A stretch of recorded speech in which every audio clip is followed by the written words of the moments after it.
All right, welcome to the Bionic Tigers control system presentation.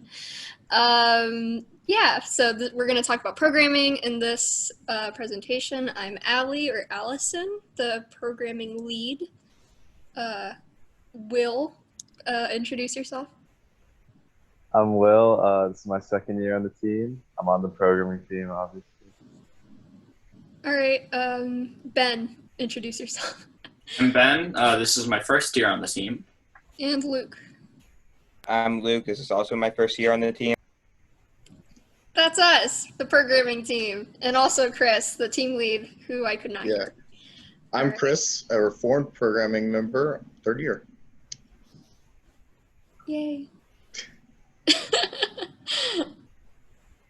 All right, next slide. So what will we learn in this presentation? So we're going to touch on core programming concepts. The main focus is going to be the FTC control system. If you want to learn Java coding on your own, the best place to learn the basics is Codecademy. Our goal is to give you a good overview on a lot of topics and enough resources so that you can dive deep and learn on your own. And we understand that this won't be able to teach you everything about programming, so we're here as a resource if you need us.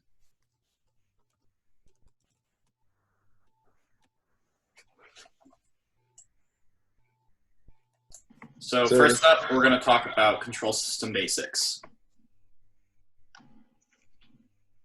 All right, so something important with, okay, first of all, make sure that you ask questions in the chat box, and there will be slides later on where we answer those questions, so just go ahead and ask questions there. All right, so let's talk about the expansion hub in the phone versus the control hub, as Chris is modeling our first option, expansion hub plus phone. These have been around for longer. These they interface with motors and sensors just like the control hub. So the difference between them is that the expansion hub and phone, there's two pieces. You got a phone where you download the program that communicates with the hub, that communicates with all your motors and stuff, so that you can actually run programs on your robot. The connection between the phone and the hub is often a failure point, which might be a big con for that. And you also need to recharge your phones. So if you're at a competition and your phones are dead, you're going to be like, oh no, I can't run my programs, and you're going to be pretty sad. So remember to do that. So the control hub, it's been around for a lot less time. It was piloted last year and is now legal this year to use in FTC. So it's just basically the phone and the expansion hub, but this time there's one. So the phone is just, there in the hub now. This is for both the expansion hub and phone and the control hub. You should make sure that you add an additional expansion hub, because each one of them only has 4 open spots for motors, and you can have a maximum of 8 motors, and you'll often use more than 4.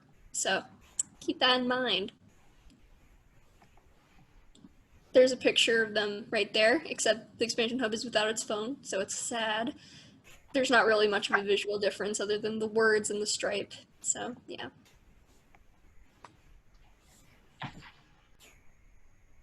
Next, we'll be talking about the driver station. So to control the robot, you use the driver station app on FTC Legal Phone, which can be found in GM1.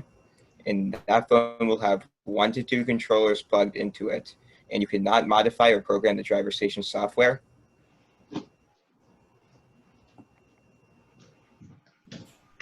All right, configuring. So we're gonna just be going over the basics because it's gonna be difficult to really, tell you exactly the steps of what to do, except there will be a demo. So that's generally straightforward. And if you need help, Rev has great documentation on how to do it. And there's also us, we're here to help. Yeah, so I have made a quick little video basically going through my process of configuring kind of a sample. So this is a phone. This is what a driver station phone will look like, and it's connected to the robot controller. I'm full screen it so we can see it better. And so let me go back a sec. Nope, that moved the slide backwards. This is sad. All right. So what I'm doing now is I'm hitting these 3 dots up here, and then I'm going to hit Configure Robot. And then I click You can't the new. really see it. Or am I alone? Okay, we can see it. Good now. Anyways, before we got to this slide, I clicked the new configuration button. And so automatically expansion hub portal pops up, and I can click on one of the expansion hubs. I've clicked on motors. Now I am selecting what type of motor I want. There's all these types of motors you can choose from. And then you put in the name of your motor. I just named it motor. You do that for all the stuff all your motors. You can do that for your other hub too. There's also other types of devices. For example, digital devices. These are types of sensors. For example, the Rev Touch sensor. I named it Sense because I'm very original with my names. Then you're gonna click done, done, and save. Then enter a name for your robot configuration. You can make it really fun. You can make it the name of your robot. It really doesn't matter. I named it config because I am very fun and creative.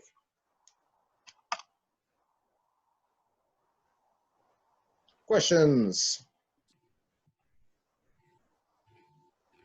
Brandon, I'm waiting for you. We're back on there. Yeah. It's like we're back. We're not seeing the actual presentation. We're seeing the tab where you see the presentation. There you go. Right. Is that better? All right.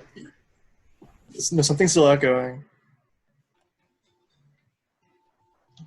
Anyway, so there's a question. Okay, the echo is ridiculous. Okay, so the first question is, can you configure all your motors with the same name? No, that's a great question. You cannot. They all devices of the same type, and I believe even of different types, and if not, it's just best practice to do it, need to have different names because the names that you configure them as are how you access them in the code. So if you had 4 motors all named the same thing, and you tried to get one of them in the code, it would really confuse the code, and then it would crash. It would not like that. So they prevent you from doing that, from naming 2 objects the same thing. And that's the only question I see. Cool. All right, now we're going to get into some topics of basic programming. So we're first going to look at variables. And variables hold information in memory and can be created or edited by the programmer. You can see we have an example of declaration structure, which requires a keyword, a name for the variable, and a value for the variable. There are 2 types of variables, primitive and non-primitive types. Primitive variables are integers, which are numbers without decimals, doubles, which are numbers with decimals, characters, which are single characters, and booleans, which are true or false.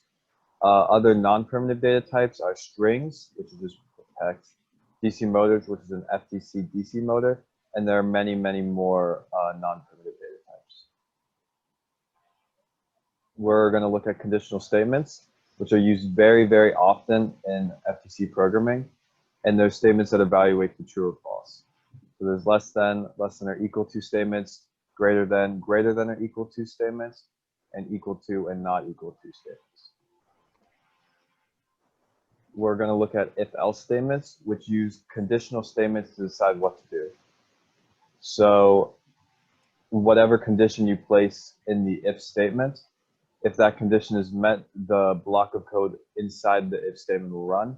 And that is true for the if-else or else-if statement and the else statement as well. All right. So loops run the same bit of code over and over again until it stops, usually through a conditional statement, especially with while loops, which are the most common type. It's good for executing code while a condition is true, a conditional statement, and executing code a certain number of times and more. So if you look at that example right there, you can see that you've got your integer I that equals 1. So every time that I is less than or equal to 6, it's going to run the code within there. So it's going to print out 1 because that line right there, system.out.println I, is just displaying what it's printing out. So you got your I++, and ++ means +1, so it'll become 2, and then 2 is less than or equal to 6, so it's going to run again, print out 2, 3 now, and so on and so forth until you get to 7, because 7 is not equal to 6, and it's also greater than 6. Math's important.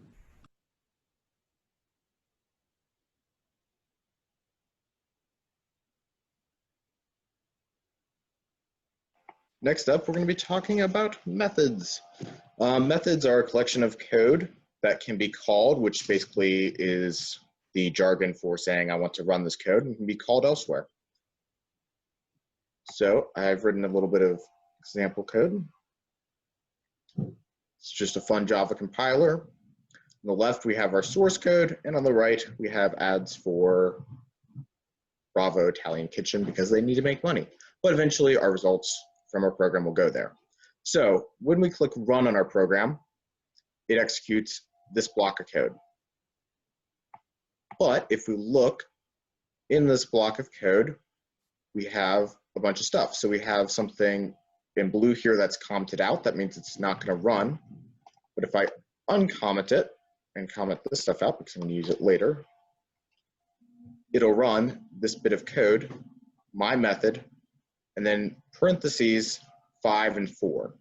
So what that means is that these values x and y will be equal to 5 and 4 when this bit of code is run. That's called passing in variables to a method.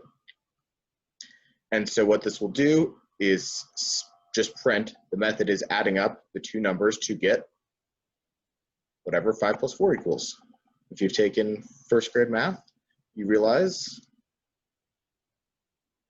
that I have a syntax error.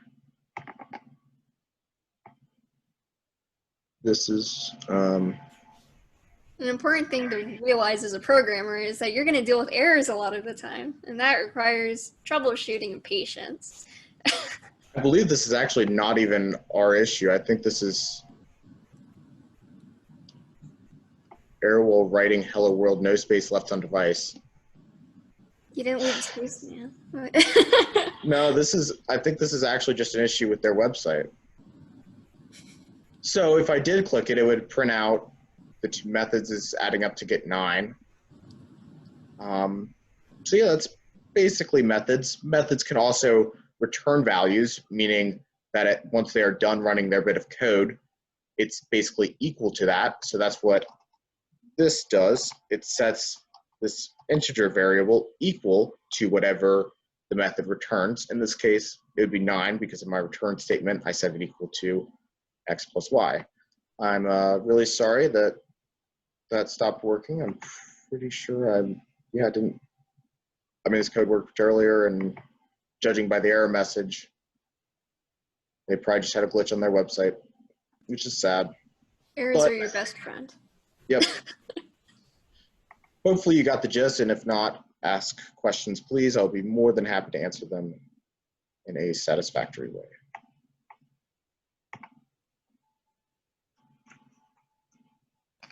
All right, so classes and objects.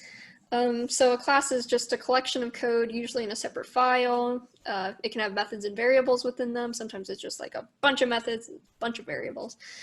So it's essentially a blueprint for something called an object. And an object is made from the class, and it contains all of the methods and variables of that class. So multiple objects can be made from the same class. So if you had like a fruit class, you could make an orange object, and you could also make an apple object, and they would kind of have the same methods that you could access. All right, looking for good questions.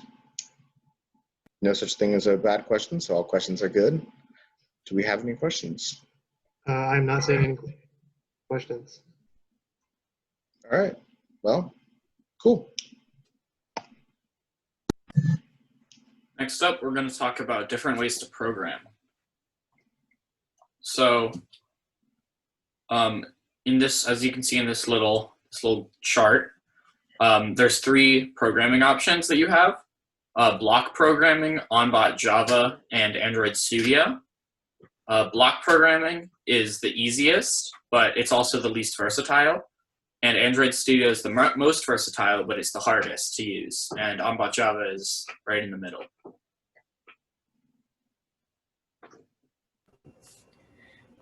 First, we'll be talking about block programming. So block programming is great for people completely new to programming, small programming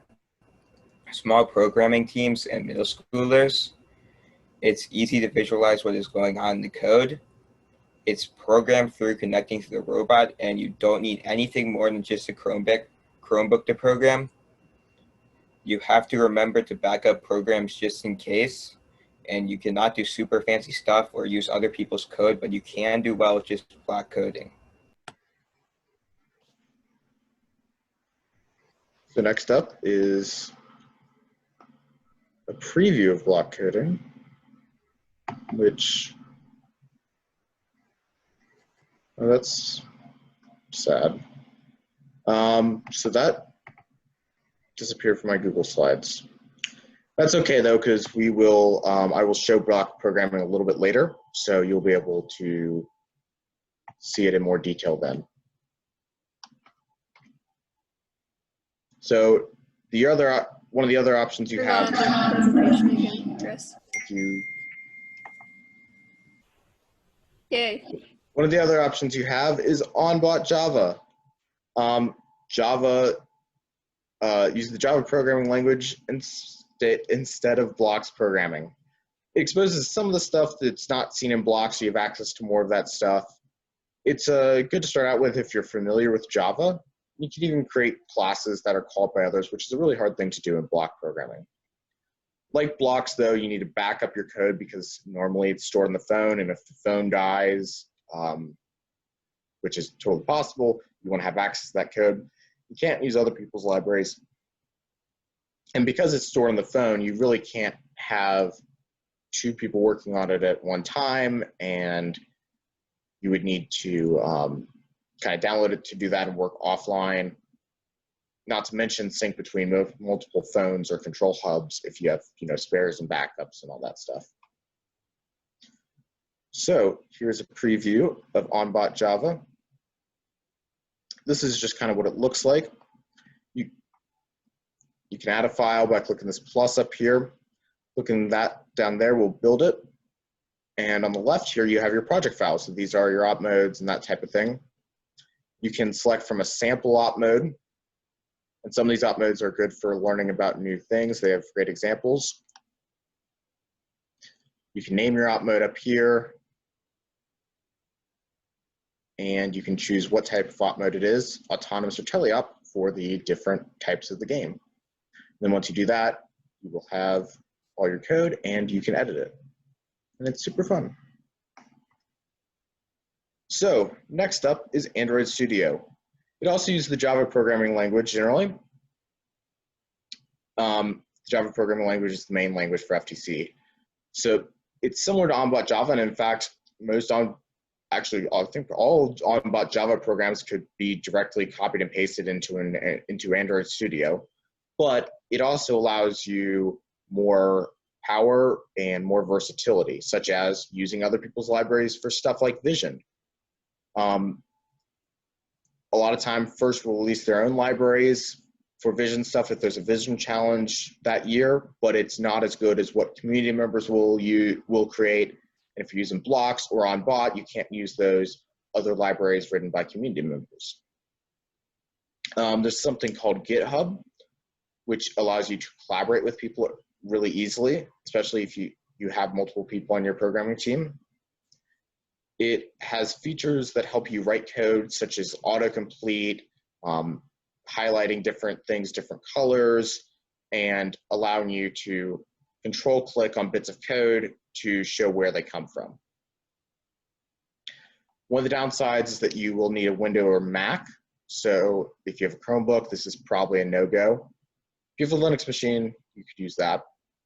It also has a bit of an install time. Granted, that's a one-time expenditure, so to speak, but you will need to set aside a bit to install it.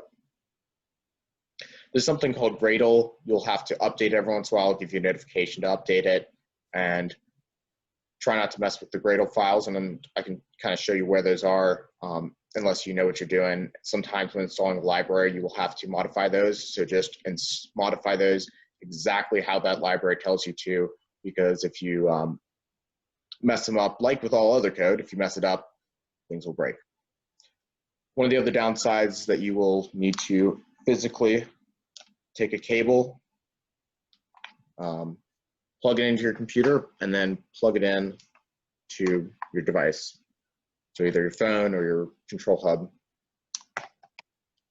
And this link down here is a link on how to install it, because I can't really talk about that right now because it takes a while. So this is a really good guide from FIRST, and the install instructions start on page 97. So this is me loading up Android Studio. And this is the project that you will install when doing that install process I've linked you to.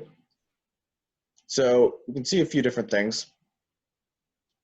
You can see where we put our code that we write right in here. This is Gradle scripts. That's what I was telling you guys about earlier. And then there is the FTC robot controller file, and that contains all the example op modes, which are really good to look at. If you have a specific thing you need to do and there's an example that correlates to it, really nice. We also be exploring this a bit more later, and that's right up here is where you run your code.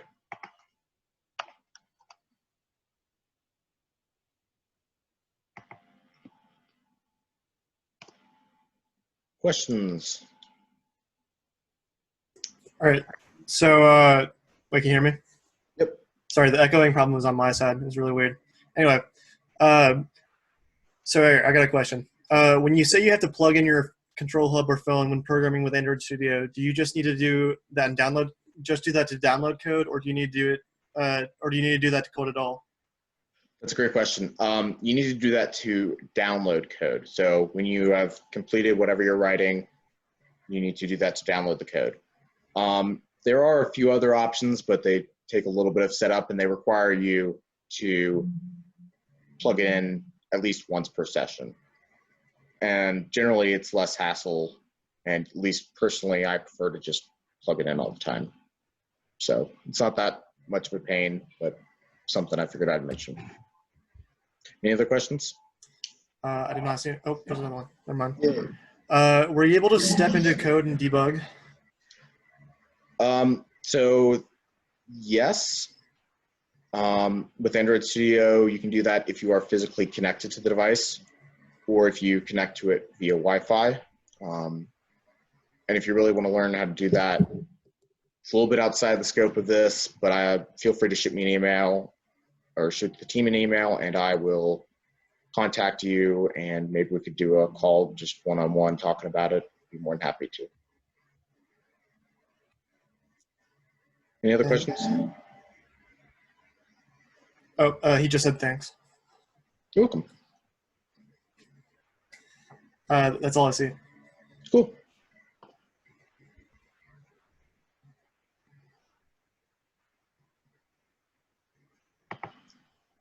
Next up, understanding the hardware. You do not see the presentation. There you go. Okay, next up, we're gonna talk about understanding the hardware and what everything does. So first thing you got to understand before we even talk about motors and sensors and stuff are op modes. So op modes are what are on the phones and the control hubs, and they are the programs for the robot. There are two types of op modes, autonomous or teleop. So to create an op mode, In blocks, it's really simple. You just create a new file and it'll automatically do it. So I'm going to talk a little bit about Java and Android Studio. So for Java and Android Studio, to create an op mode, you have to create a new Java file, name the file, and you got to put it in your team code section. And you have to extend either op mode or linear op mode. And what that does is basically makes that file have a bunch of tools that you need to FTC program. Use what's called an annotation to tell the phone and the rest of the code that the FTC team writes. And by FTC team, I don't mean your FTC team, I mean the people who write the overall FTC app. Use an annotation to tell them that it is an op mode, and this is what an annotation looks like here. So you have at, and then you either write autonomous or teleop, and then inside of these parentheses, you put the name of your op mode. I named it button op mode, and you'll see why later when we talk about how I made that. So after you've made your op mode, you're probably wanting to control motors, get sensors. So how do you do that? First is you create an empty variable of the type of device that you're using. So public, DC motor, mote. I'm very original in my names, as I've already mentioned numerous times. Then once the op mode has started, what you'll do is assign that variable using hardware map.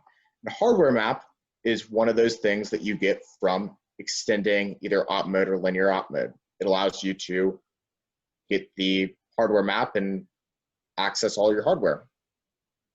So you do that by taking the variable that you declared earlier and setting it equal to hardware map dot get, and inside that get method you pass in DC motor dot class in this case because it's a DC motor. Whatever type it is, so whatever this is, you basically put that in here and then put dot class in the end. You put a comma and you put the name of the device, and that is just what you did in your configuration, hence why you can't name for motors intake left, because that would be confusing for the program. Like I said, op mode is automatically present when you extend, hardware map is automatically present in all op modes. It has this get function, and this is basically stuff I talked about. Some good places to find this code are the example op modes that I talked about, Google, and the Android Studio Guide, which has basics on sensors and motors and that type of stuff. Okay, so what do we control? So there's two things that we can control, which is motors and servos. Motors, you can have a maximum of 8, and they have continuous rotation. They're the most powerful motion in FTC, and they're good for drivetrains and heavy-duty mechanisms, and you control it by giving it power. Servos, you can have a max of 12, and they either have continuous rotation or servo mode. They're good for moving light things and releasing things, and you can control it by either giving it power or a rotation setting.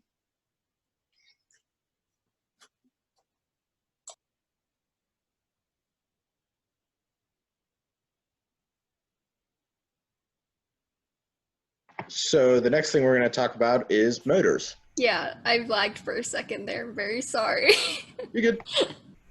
Lots of errors in this presentation today. Sorry about that, guys. But yeah, motors. These are stored in instance fields. So it's kind of like what we were doing before. You public and then DC motor, that's the type of thing you're doing, and then you name it whatever you want. So this case, it's motor front right. And then you have to initialize them through the hardware map like we talked about before. Initialize it, and when you initialize it, it's important to set the motors to whichever 0 power behavior is wanted. So there's floating and there's also braking, and there's also just an undecided one, but floating and braking. So like a float means that it's not like a harsh stop when there's no power being diverted to it. But braking is, so it's going to be like, you know. But yeah, and it's also important to know that if the motors are backwards, you can reverse the direction. So that's going to happen a lot if you've got like a 4-wheel drive. there's going to be some motors facing one way, and then some motors that are facing the other way. So, you know, if you don't reverse the direction and you just make them all go forward, then it's going to go in a circle and it's going to spin, and you're going to be like, why?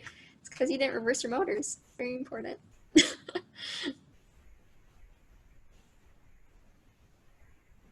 All right. Another thing with motors is that you can make them run to a specific position. And you do this with the run to position method. So you can set whichever position you want it to run to, which is kind of important. And then you set the power so that will run to that position. So those are the 3 steps. And you can see that in the example right there. So that's the name of the motor variable, moving motor, and then set mode, DC motor.run mode.run to position. And so now it's in the mindset of running to positions instead of continuously moving. So then the set target position, you put in a number, and we'll talk about what that number is in a second. It's something called encoder ticks. And then you set the power for it to actually get to that target position. And you need an encoder to do this, but oftentimes motors already have encoders in with them already, so you don't have to worry too much about that. I will just say it's really nice to use encoders in autonomous. You should always really be using encoders as much as possible for your autonomous movements. It just makes it repeatable, because otherwise you'll get variance in like batteries. Like if you have a more charged or less charged battery, robot will go less or more far. So during autonomous, do your best to use these encoders in this run to position mode. All right, and then servos. So there's 2 types of servos, and you also use instant fields for them. So just like with the DC motors, except this time it's servo or CR servo.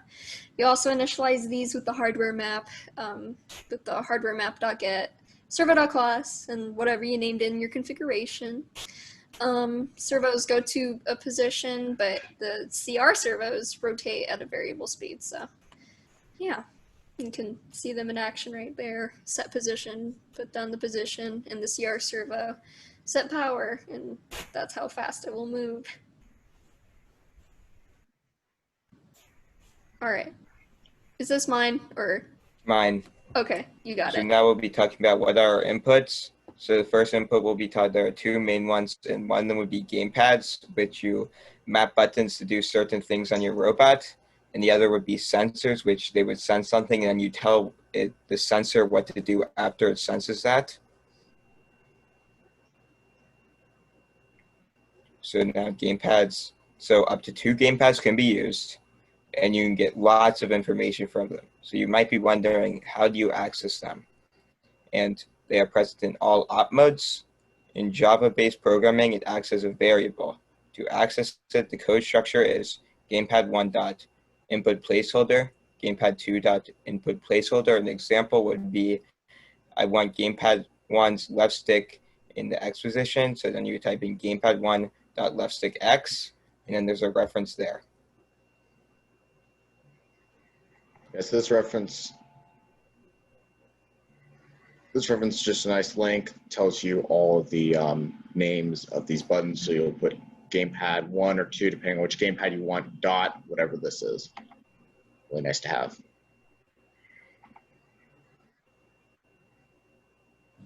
All right. This is kind of scary looking, but this is a gamepad. This is something that you're going to use with teleop. So this is just a visual of all of the variables and what type of variable they are. So pretty much all the buttons are going to be Boolean. And when they're not pushed down, they're going to be false, but when they are pushed down, they're going to be true. And floats are also 0, or the joysticks, the things that you move are floats. So, and at rest, those are going to be 0. And what a float is just a decimal, and it's going to be like a percentage of how far forward it is and how far backward it is. So, yeah. So next up is sensors. All sensors are used a bit differently, so you have to understand the basics and then be able to find the documentation. Most sensors are made by Rev, and they will have the documentation in either the SDK in the form of examples, like I've shown earlier. That's probably going to be most sensors you're going to use, or the Java doc, which is also linked here. And all of these links will be available when we share the presentation. Links will be clickable, and if not, email us. Generally speaking, in Java code, just like all the other types of hardware, you're going to make an empty variable with the correct type, initialize it with the hardware map, and get the status of that sensor from the variable. Now it's time for an example. So I decided to make a little program in both Blocks and Android Studio. Do the same thing. All it's going to do is when you press a touch sensor, it'll move the robot forward. Or when you press the gamepad, it'll move the robot forward. Yeah, so I have that, but before that, didn't mean to tease it there, is encoders. Just another little blurb about encoders. They're built into the motors, and they'll tell you how far the motor has gone. Repeatable actions similar to servos, very good, and they need to be plugged in to work, which sounds obvious, but what I mean is, see this red and black wire in this diagram here? That's the power wire. That is not your encoder wire. You need a separate wire going to it. It also may require level shifters. So all level shifters do is take older styles of sensors, like some encoders, and move them from 3.3 voltage up to I believe it's just straight 5 volts, which is what the Rev Hub needs in order to work. Some motors like the Go Build a Yellow Jackets won't need them, but some motors like the Nevrest will need them, and you can find that type of info on the product page of the motor you are buying.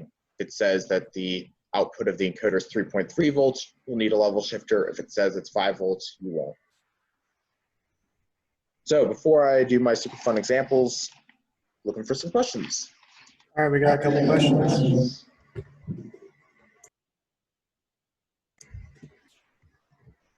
It's weird. Anyway, let's see. All right, so the first question is, when do you use run to precision and set power in a tournament? Good question. So setting power is generally when you have either direct driver input. So for example, during teleop, you set the power according to the controllers and the joysticks and the controllers, or when you need something that is just spinning at a continuous rate and you don't care how far it goes. For example, intake wheels that may be intaking some sort of game object.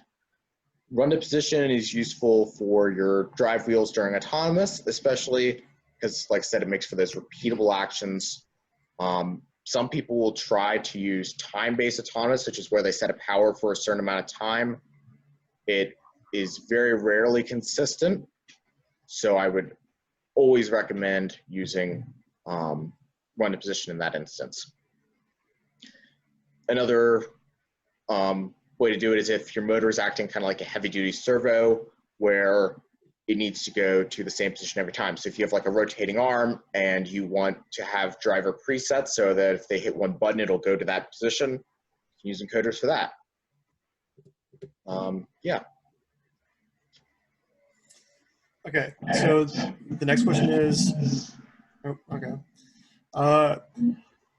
I'm sorry, I don't know if you said this or not, but what does set target position do? So what set target position does is it will tell the motor what position an encoder ticks, and that can be either positive or negative, the motor should try and go to. So every update cycle of the robot, it will check that number and then do its best to move to that number at the power or speed that you give it when you do set power. And then to get the encoder ticks, you will get the encoder ticks of a full rotation off the website of your motor, and you will use that in conjunction with the circumference of your wheel. So if you know that with the circumference of your wheel, that's how far your robot will travel in in however many encoder ticks it takes to do that full revolution on the motor. Okay. I got another question here. It says, is it possible to run programs on the driver station app with other programming languages other than Java? So you cannot modify the driver station app at all. If you mean the robot controller app, somewhat. There are people who will write code in something called Kotlin, which is something that Google came out with, and it compiles down to Java. It's just some people like it better. And you can also use native libraries with what's called the JNI wrapper. So you can use like Python or C++ libraries sometimes. I have done that like once. It's not exactly a fun time. It's probably not worth it. If you really want to know about how to do that, better place to ask me would be the FTC Discord in one of the programming channels. There's people in there who have done it. But I would recommend sticking to Java. All right. Any other questions? No more questions, but the past two people said thanks. So what I promised and teased and forgot about is a demo program in blocks.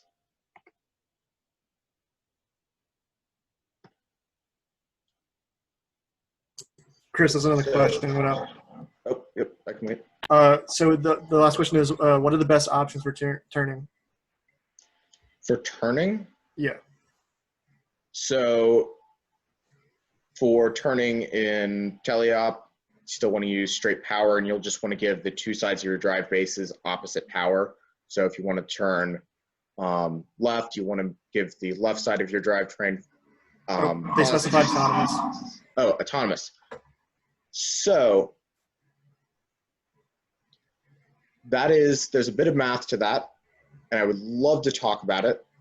I don't know if I will have time at the end. I will try to get to that at the end. If not, I would really love to talk about that, and I will probably send you an email or do a separate call if I don't have time at the end of this, because it's a little bit of math, but I would love to tell you about it because it's super fun. All right, that's All right, so my goal here was to make a demo program that when you pressed a button would move the robot. So this right here is a picture of our robot, and this is blocks programming that I'm doing by connecting to the robot. And so this is blocks programming, since I wasn't able to show it earlier. When you create a new blocks program, this is what you're going to end up getting. You got Java code off here to the side, which is going to be equal to whatever you code in here. When you create it, you get this bit of code, and on the left here, you have access to all your blocks. So, you got math, loops, logic, sensors, and actuators, which are names for your motors and servos.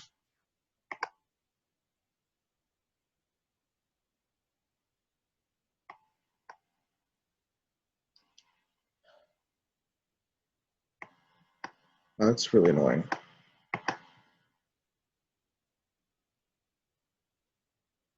You can unselect player in the thing. Yeah, that's no, the issue is I'm trying to click the play button.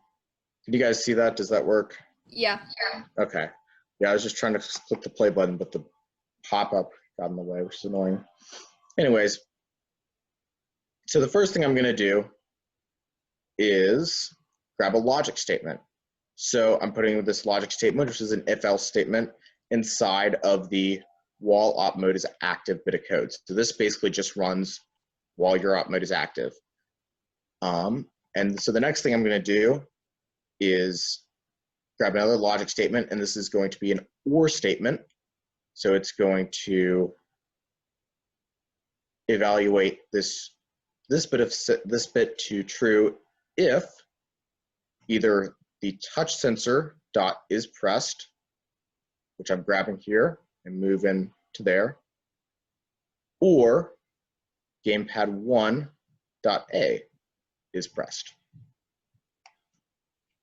So if either the button is pressed or gamepad A is pressed, it will move my robot forward. So what I'm doing here is I am grabbing this power statement and putting this in here.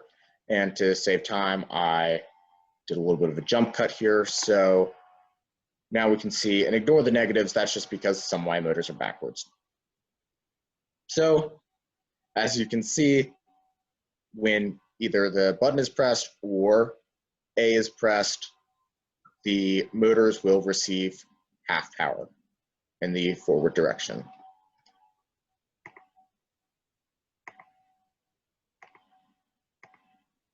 Next thing I do is the same thing, except in the else statement. So in the else statement, I want to give all the motors 0 power if neither the button is pressed or the gamepad A button is pressed.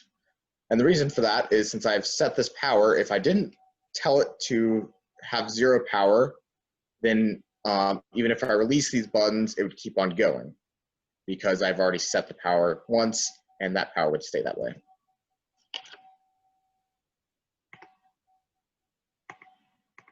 Apologize. And then what I do is save op mode, which sends it to the phone. I start it on the phone. If you look up here, you can see me press the button and it makes the robot move. And I'm very happy because I've successfully done something. And last but not least, we'll be doing the same thing, but with Android Studio. It's a little bit different in Android Studio, so I thought I would talk about it. The same code can be used in Java in the onbot Java. So, I'm sorry, out of habit, I keep on hitting the space button to pause it, and Google wants to move that forward. So, first thing I'm doing is adding the teleop annotation, and I'm just going to name it button op mode.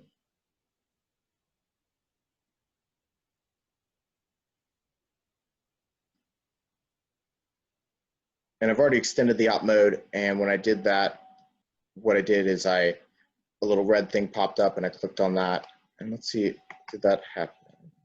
Oh, that got cut out, that's so sad. Anyways, so a red icon popped up and I hit that and it created these two methods. So what I'm doing now is I'm creating the variables for my motors. I'm creating the variable for my touch sensor. Remember, this is something we have to do in Android Studio, but not in blocks. And then I'm going to write some code in the init function. So this runs when you hit the init button on your robot before you hit the play button. And what I'm doing is I'm assigning the motors, these variables, to the correct motors according to my configuration. And then I'm going to do all the rest of my motors in a nice tidy jump cut. And then we are going to do the same thing with the touch sensor. And as you see, structure is very similar, hardware map.get, and then whatever type it is. So in these cases, DC motor. In touch sensor's case, it's touch sensor. And then you add the .class onto there, comma, sense. Now this is the loop. So since this is a teleop op mode, this will run as many times as it can until you hit the stop button. It'll just run in the loop. So what I do, if the touch sensor is pressed, or that's what these pipes mean. If you have two pipes next to each other in Java, it means or. Gamepad 1.a equals true. So remember, those evaluate to Boolean. So for the sake of making it easier to understand and read, I put equals true.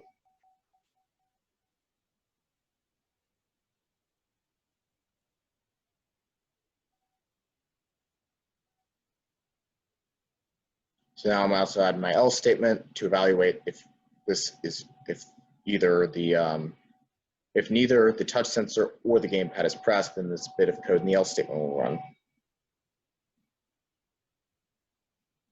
So once again, I'm adding my motor powers, half power going forward, if the button is pressed or if A is pressed, and no power if neither of them are pressed. So as you can see up here, I am plugging in a USB cable and then plugging it in to the control hub. And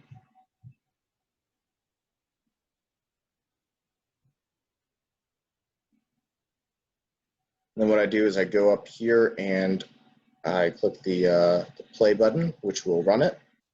And that what I mean by run it is download it onto the control hub. And then I take out my handy dandy driver station app. Make sure it's all connected and good.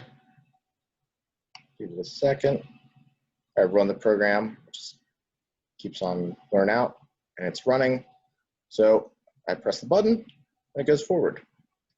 Now it also would have gone forward if I had a controller and pressed the A button, but I don't have a controller with me, so I wasn't able to do that. But I also wanted to show how the controller works, so I put it in the code. And just questions.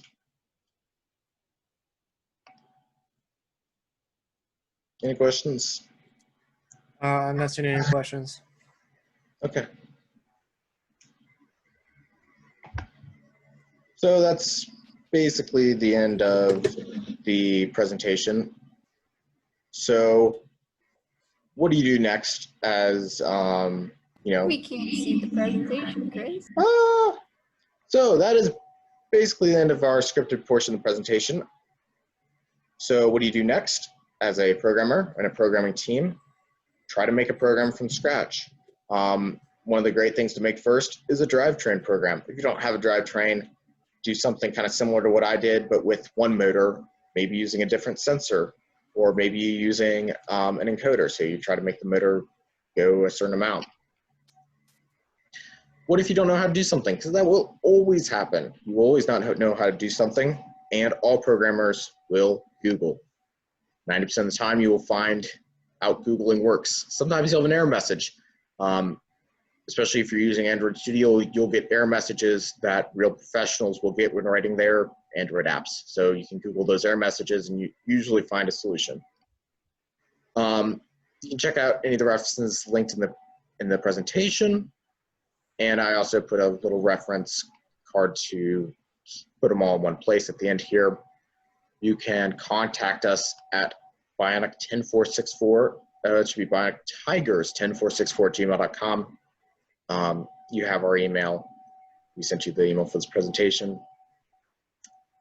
And you can reach out to help from other FTC humans. Some great places to do that are the official FTC forum.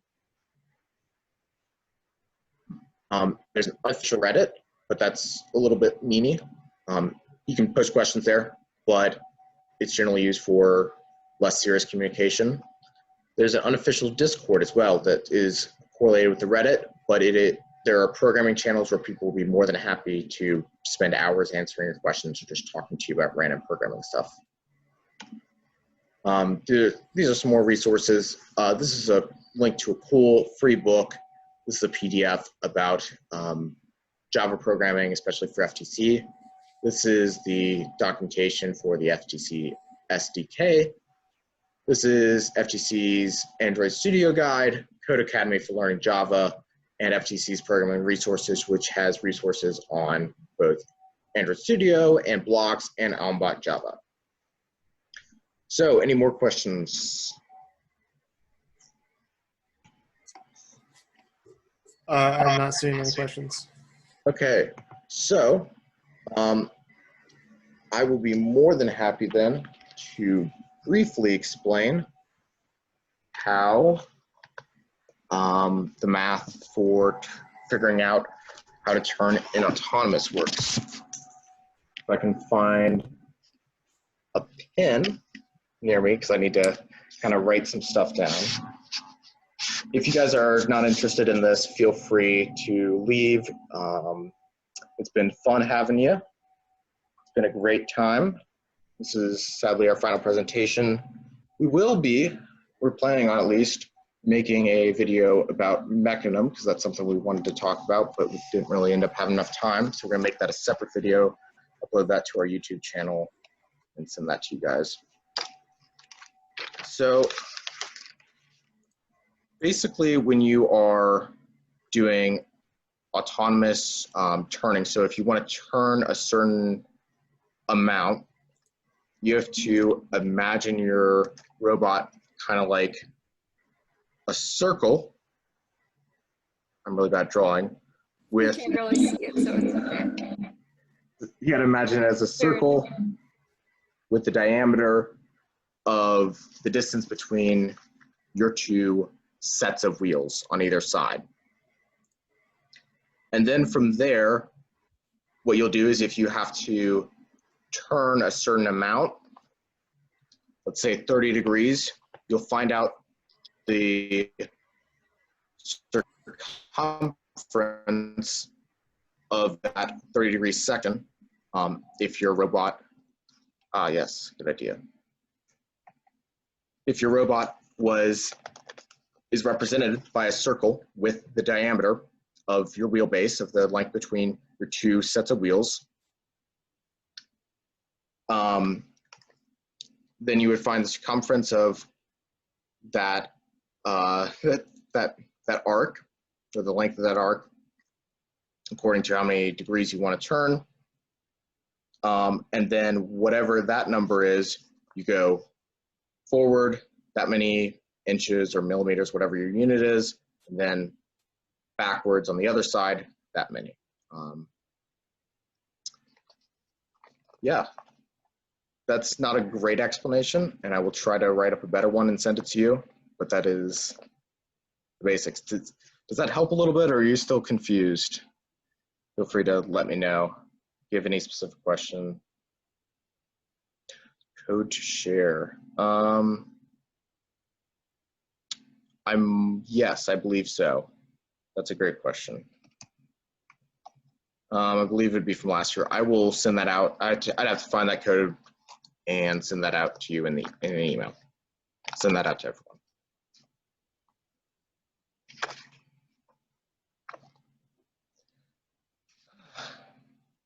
Anyways, it's been fun. That's about it for me. If anyone else has anything, let me know, but I think that's about it. It's been fun,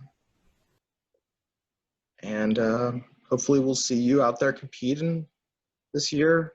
Like I said, we're always a resource. Email us. You have to do a video call. We're gonna make a video about Mechanism wheels. So yeah, stay tuned. Yeah, these presentations have been fun. I just want to say that.